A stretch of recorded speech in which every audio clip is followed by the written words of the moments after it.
மாந்திரீகத்தில் மனிதர்களை பிரிக்கக்கூடிய ஒரு இரகசிய கிரியா இருக்கிறது. பேதனம் என்பது இரண்டு பேருக்கிடையில் பிரிவு அல்லது முரண்பாடு உருவாக்கும் மாந்திரீக கிரியா.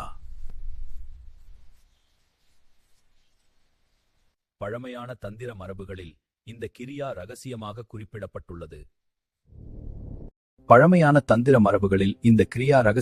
குறிப்பிடப்பட்டுள்ளது. சில தந்திரிகள் இந்த பேதனத்தை பயன்படுத்தியது மக்களிடையே முரண்பாடு உருவாக்குவதற்காக. இதில் பயன்படுத்தப்பட்டவை மந்திரம், யந்திரம் மற்றும் ரகசிய பூஜை முறைகள். ஆனால் இந்த கிரியைகள் பழமையான தந்திர நூல்களில் தெளிவாக விளக்கப்பட்டுள்ளது. மாந்தியில் இன்னும் பல ரகசியங்களை தன்வைத்துள்ளது. மேலும் இது போன்ற மாந்திரீக தகவல்களுக்கு நம்ம பேஜை லைக் அண்ட் ஃபாலோ பண்ணுங்க.